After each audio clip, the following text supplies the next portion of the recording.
Thinking of exiting your business or taking on a private equity partner to help you grow faster? BizNexus has you covered. Tap into our network of thousands of best-fit investors, acquirers, and proven M&A advisors, and we'll help you begin the relationship confidentially on your terms, your timeline. Learn more at biznexus.com.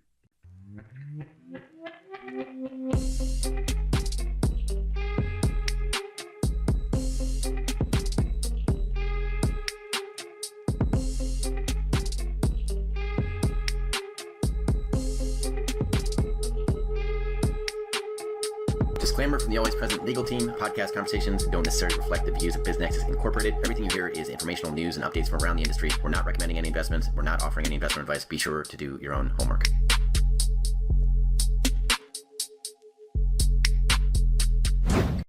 Welcome back, everyone, to The Deep Dive. Today, we're going to be talking about making smart acquisitions, but not the kind that make headlines. Right. We're talking strategic, under-the-radar moves that can be real game changers for businesses, especially, companies in that lower middle market range that are listening. Yeah. And to guide us, we have some great insights from McKinsey and Company. Yes. Their research was led by Sophie Clark, Robert Ulaner, and Liz Wohl, and it lays out a framework called programmatic M&A, which is essentially like a blueprint for making acquisitions part of your growth strategy. Yeah, it's really interesting because, when we think of M&A, we often picture these mega mergers, the ones that shake up entire industries.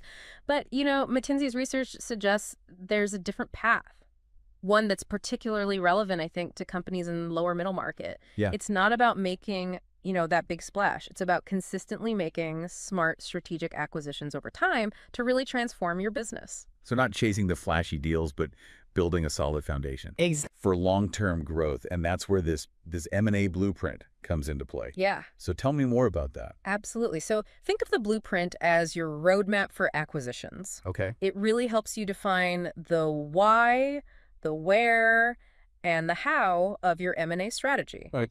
And make sure that every move you make aligns with your overall business goals. Okay, so let's break that down, starting with the why. What questions should companies be asking themselves at this stage? Yeah, so it really starts with a deep dive into your own business, right? So what are your core strengths? Where are the gaps? Yeah. And crucially, what are your long-term ambitions? Yeah. What do you want your company to look like in 5, 10 years down the line? So aligning your acquisitions with a bigger vision, not just filling an immediate need. Precisely. And once you have a solid understanding of your why, you can move on to the where. Okay. And this is about pinpointing the specific areas or themes where acquisitions can have the biggest impact.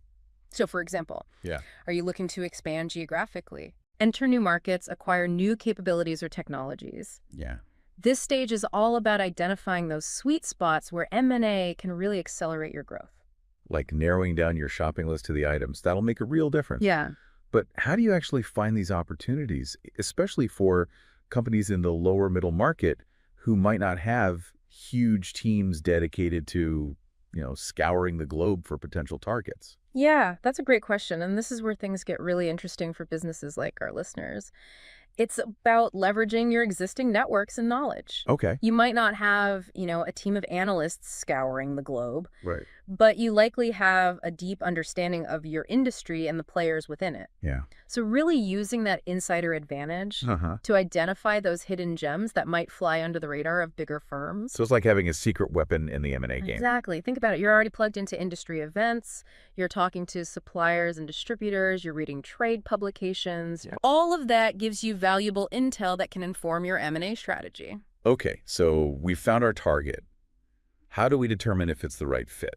That's where due diligence comes in. And this is an area where having a clear M&A blueprint can be a real game changer. Yeah. It ensures that you're not just evaluating a company in isolation, but you're assessing how it aligns with your overall strategy. So looking beyond the financials and considering the strategic fit. Absolutely. Does this acquisition complement your existing strengths? Right. Does it fill a critical gap? Will it help you achieve those long-term ambitions that we talked about earlier? Yeah. These are the questions that should be guiding your due diligence process. It's like putting together a puzzle, making sure each piece fits perfectly into that bigger picture. Exactly. And once you've completed that due diligence and decided to move forward, but that brings us to the how part of the blueprint, right? You got the actual integration of the acquired company. And this is where things can get really tricky, especially for companies in the lower middle market who might not have, dedicated integration teams. Right. McKinsey's research really emphasizes the importance of having a clear integration plan in place before the deal even closes. Okay. This is about anticipating those potential roadblocks, whether it's cultural differences, technological discrepancies, or even leadership transitions, right, and developing strategies to address them proactively. So it's like having a playbook for the entire integration process from day one onward. Exactly. But how detailed does this plan need to be? What are some of the key elements it should include? It should cover all the critical aspects of bringing two companies together, from aligning operational processes to merging IT systems to communicating with employees. Yeah. It should also address those more nuanced aspects of integration like cultural alignment and leadership transitions. So not just the nuts and bolts, but also the human element. Right, and this is where having a clear why comes back into play. When employees understand the strategic rationale behind the acquisition, when they see how it fits into the bigger picture, they're more likely to embrace the change and contribute to a successful integration. Creating that shared sense of purpose and excitement about the future. Exactly. And that's one of the key advantages of having a well-defined M&A blueprint. Yeah? It helps you communicate a compelling story to all stakeholders, both inside and outside the company. Because ultimately, M&A is about storytelling. Yeah. It's about creating a narrative that resonates with your team, your investors, even your customers. It's about showing them where you're going and why they should be excited to be a part of the journey. Well said. And for companies in the lower middle market, this storytelling aspect can be even more crucial. Yeah. It can help you attract talent, secure funding, Yeah. and even gain a competitive advantage in the market. So it's not just about buying companies, it's about building a future. Exactly. And that brings us to a fascinating case study highlighted in the McKinsey article. Yeah. They talk about a U.S. healthcare company that spent over a decade and billions of dollars building out their services business through very carefully chosen acquisitions. Yes. This healthcare company serves as a powerful example of programmatic M&A in action. Even though, they're operating on a much larger scale than what we're focusing on today, what's important here is they had 3 key M&A themes that guided their decisions over that decade. Yeah. And they stuck to those themes, relentlessly pursuing acquisitions that fit within those parameters. That's commitment. Right. And it sounds like it paid off for them, but what does that look like on a smaller scale? Right. How can companies in that lower middle market apply these principles to achieve similar success? It's all about adapting the principles to your unique context. Okay. So for a company in the lower middle market, those themes might be more narrowly focused and the acquisitions themselves might be smaller in size. Right. But the core principle remains the same. Make every acquisition count. So even if you're not dropping billions on deals, that same strategic thinking applies. Exactly. You need a clear vision. You need that focused approach. Yeah. And a commitment to making those acquisitions work for you. Absolutely. And I think that's a perfect segue to our next discussion, where we'll delve into the nitty-gritty of adapting this M&A blueprint to the specific needs and challenges of companies in the lower middle market. Sounds like we're ready to take the plunge. Let's do it. All right, so let's get specific. Imagine you're the CEO of, say, a regional craft brewery. Okay. You're doing well, but you've hit a growth ceiling. Okay. Programmatic M&A might be the answer, but it has to be tailored to your world. Perfect example. So our craft brewery CEO, they're not going to be snapping up, national distributors or anything. Right. Their where is going to be much more localized. Exactly. They might consider acquiring a local chain of pubs to control distribution, or maybe a smaller brewery with a unique brewing process that they admire. Right. It's about finding those strategic gems that fit their market and enhance their existing strengths. It's almost like a hyper-local version of the healthcare giant's 3 M&A themes. Precisely. We were discussing earlier, they're thinking smaller, but with that same strategic focus. Yeah, and this is where that deep industry knowledge comes in. Right. Our brewery CEO likely knows which pubs are struggling. Yeah. Or which up-and-coming brewers might be open to acquisition. Right. That local intel is invaluable. Okay, so we found our targets. But due diligence on a smaller scale, does it follow the same principles? Yeah. It can't be as complex as, these billion-dollar deals. It's definitely less complex, but the core principles still apply. Okay. You're still assessing financial health, legal compliance, all of that. Right. But for a craft brewery, the focus might shift. How so? Well, cultural fit becomes huge. Okay. Imagine acquiring a brewery known for its edgy experimental beers, Yep. only to discover their staff clashes completely with your more traditional team. That's a recipe for disaster. So due diligence becomes less about spreadsheets and more about, understanding people and how these companies will mesh together. Exactly. And this is where that M&A blueprint proves its worth yet again by defining your why so clearly up front. You can assess whether a potential acquisition truly aligns with your company culture and values, Right. not just your financial goals. So it's like a cultural compatibility test Exactly. built right into your strategy. Yeah. Love it. But let's be honest. Integration on a smaller scale can still be a huge headache, even with the best blueprint. Any advice for our brewery CEO on navigating that tricky phase? Communication is key, especially when you're dealing with smaller teams who are used to a certain way of doing things. Yeah. Be upfront about the changes, address concerns directly, and involve employees from both sides in the process. Okay. It's amazing how often simple transparency can really smooth out those integration bumps. Makes sense. It's all about creating that sense of ownership and shared purpose. Exactly. And don't underestimate the power of celebrating wins along the way. Did you successfully merge your brewing processes? Great. Throw a party. Acknowledge the team's hard work. Okay. Those small gestures can go a long way in building morale and solidifying that new combined company culture. So we've talked about how to adapt the why, the where, and the how of the M&A blueprint for companies in the lower middle market. Right. But there's one more crucial element that we haven't touched on yet, Yeah. and that's the storytelling aspect. Yeah. Why is that so important, particularly for smaller companies?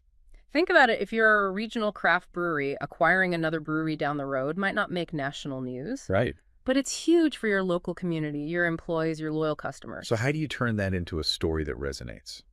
Lean into your authenticity. Yeah. Don't try to mimic the language of those big corporate mergers. Yeah. Talk about the shared passion for craft brewing, the commitment to your community, the excitement of bringing new beers to your customers. So it's about tapping into the emotional core of why you're doing this, rather than just focusing on the financial or strategic aspects. Precisely. And this narrative is not just for external communication. Right, It's yeah. for your employees, too. Yeah. Help them understand why this acquisition is good for them, how it creates opportunities for growth, new skills, even just being part of something bigger. It's about making everyone feel like they're part of a winning team. Yeah. A team that's creating something special together. And when you can do that, when you can create that sense of shared purpose and excitement, that's when programmatic M&A truly becomes a transformative force, Yeah. not just a business transaction. Powerful stuff. But before we get too carried away with all this talk of transformation and storytelling, let's bring it back to reality for a moment. What do you mean?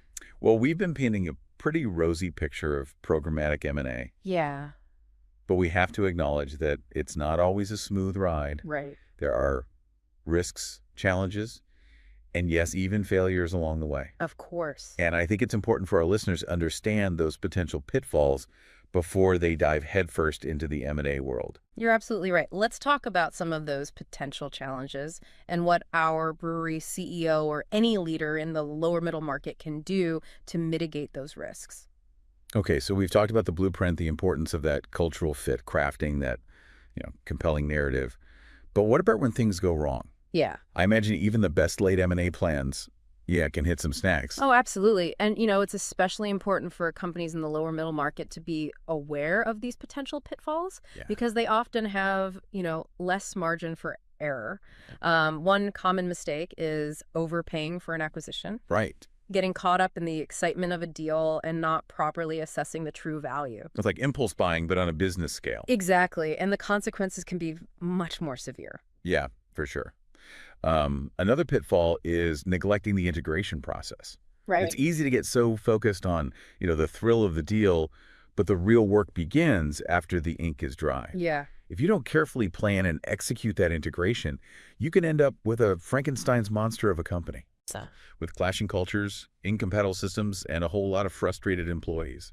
Yeah, it's like stitching together pieces that don't quite fit and the seams start to show pretty quickly. Yeah. And speaking of seams, let's not forget about the potential for legal and regulatory issues. Oh, right.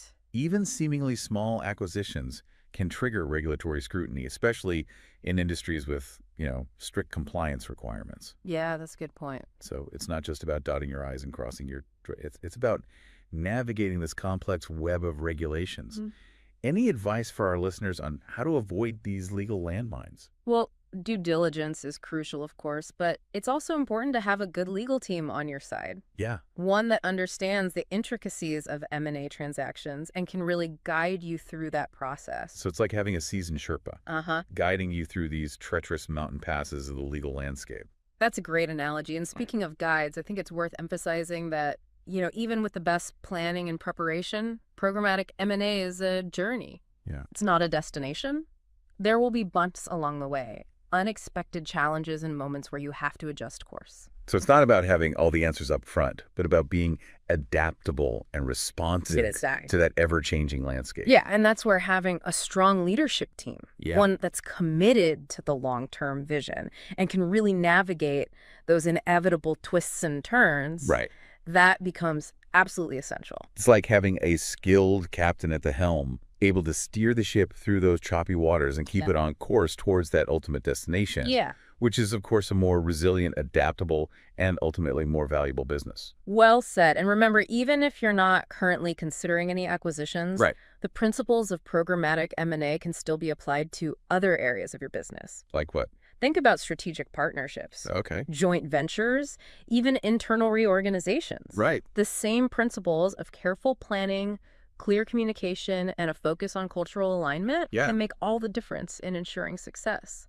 So it's a mindset, a way of approaching growth and change in a strategic and intentional way. Exactly. And that's a powerful takeaway for any leader, regardless of their industry or company size. Absolutely. Huge thanks to McKinsey and Company. Yes. And specifically Sophie Clark, Robert Ulaner, and Liz Wohl for their insightful research on this topic. Yeah. It's given us and hopefully our listeners a lot to think about. It's been a pleasure diving deep with you. And to our amazing listeners, we hope you've enjoyed this deep dive into the world of programmatic M&A. Remember, it's not just about buying companies, it's about building a future. So go out there, create your blueprint, and start building. And be sure to check out the show notes for a link to that full McKinsey article. Yeah, great point. It's packed with even more insights and examples that we couldn't cover in our deep dive. And as always, if you have a topic you'd love to see us tackle in a future deep dive, we're all ears. Hit us up on social media or shoot us an email. We love hearing from you. Until then, keep learning, keep exploring, and keep those acquisitions strategic. Acquiring a business? BizNexus simplifies it. Access thousands of updated opportunities in our DIY marketplace or supercharge team sourcing with OmniSource, your all-in-one platform for on-market, off-market, and coming-soon deals. Scale smarter today. Learn more or book a demo at www.biznexus.com.